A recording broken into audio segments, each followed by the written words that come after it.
to cross-examine the other side. And as I mentioned earlier, if there's any interruption from the affirmative side to say, hey, you're not answering the question, it's not considered rude. It's just part of proper debate. So whenever you guys are ready, I will start my 30-minute timer. I'm happy to let you, Christopher. Or you want me to do it? I don't mind either way. You should start. All right, quick. Who in the early church interpreted Philippians in the way that you're interpreting it? So I'm not an expert in patristics, but I'm almost certain the Arians interpreted it that way. But outside of the Arians, before Arianism, obviously, who interpreted the way that you did? I don't know anybody.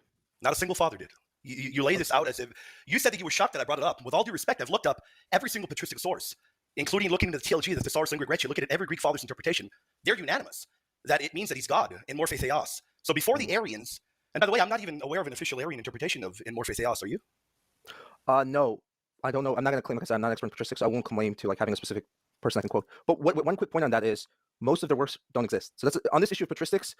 It's a little unfair because the other side's books are burned, and I can actually quote you something from Constantine where he says burn the books of Arius, right? So you have all your father's people, right? But then I don't have the other side, which we know existed, not just Arians, by the way. Well, if you're going to make that positive statement, show that. There's no possible way you can show it. Hold on. Let me just say this. No, not of Arianism. If your case is the most tenable one, you better be able to show it prior to Arius, and you can't. We do have a lot of fathers before Arius. Hippolytus of Rome, St. Irenaeus, St. Justin the Martyr. We got a load of them. And you're not going to be able to hearken to even one that interprets in morphe theos the way you are. And you're relying on Arianism. I know you're going to say they've been burned. They have been. I know a lot of them have. And I would say rightly so. But we have a lot of Arius preserved in Athanasius and in other figures. But if the Arian interpretation of Philippians wasn't a unique one outside of the biblical and patristic basis, then why don't you have any earlier one? Well, we know. I mean, the thing is, we know that people like Ebionites existed, and there are lots of. We know there were early Christian groups that had low Christology, and yet you can't quote a single one that interprets Philippians 2 the way that you're interpreting it tonight. Because we don't have the works. So you see that you're in a bind. But you can't prove a single one interpreted the way you did. Here's a problem, my friend. There are many heterodox texts that we do have.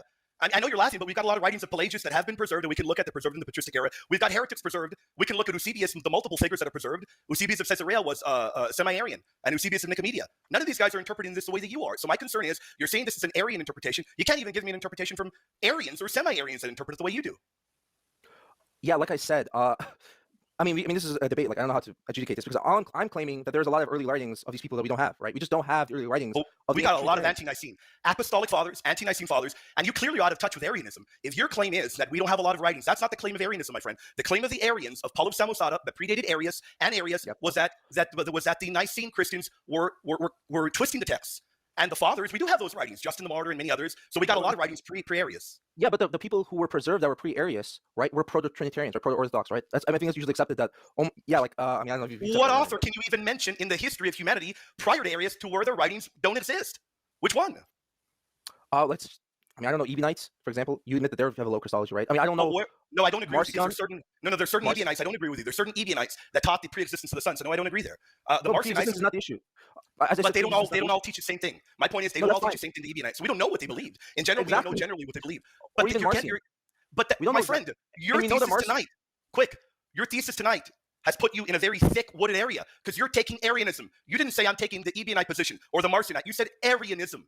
And by putting yourself in Arianism, I want to put you against the wall. I want you to show me. Arius said that the earlier fathers taught what he believed. And we have those earlier writings. You are wrong. We have Justin Martyr. We have Ignatius of Antioch. We got a ton of ante-Nicene and apostolic fathers. We have those writings. And Arius believes that they supported his case. So if they supported his case, tell me which one that interpreted Philippians the way you're interpreting it. Well, let's just work with Marcion, for example, right? So Marcion, do you agree that Marcion used Paul's letters? I think you're going completely off topic. Yes, we are, but you're taking the case of Arianism, not of Marcionite. You're not taking the Marcionite position. Okay, let me, and let's make this very clear. My position when I say Arianism is not to say I'm committed to whatever Arian taught per se. When I give Arianism, it's like I'm giving the broad term as an understanding of the view that Jesus pre-existed, right? But he is not fully equal to the Father, right? So I'm not. But then I can hop on to piggyback all kinds of heretics quick because before Arius, there's Paul of Samosata. So who are you going to go with, Arius or him? I'm not going with either of them. Actually, my whole point is I'm going with the contemporary secular scholar. Okay, right? So then you admit, for the sake of clarity, for the audience, you admit you have no idea there's anyone in early history that interprets Philippians the way that you're interpreting it, not even Arians. You don't know of anyone. Yeah, I will admit that, again, as I said, I'm not an expert in patristics. Yeah, I'm just to be clear. I'm not an expert in patristics, so I'm not committing to any claims of what. I appreciate your honesty. I do. I'm sorry. I encourage. Yeah, I was gonna say, I encourage everyone to just look into that. Maybe I don't know. Maybe there are patristics who read Philippians this way. I would challenge both of you tonight to show me one because I have a list of over 80 of them here. I've spent the past decade compiling them and translating them. I translated them from Greek to English where they don't exist before. I've translated many of them. We've got a whole bunch of them. We can look at them later, but I don't want to monopolize all the time. I want to be respectful. Christopher, go ahead, brother, and then I'll piggyback off of that in a little bit. Okay, yeah.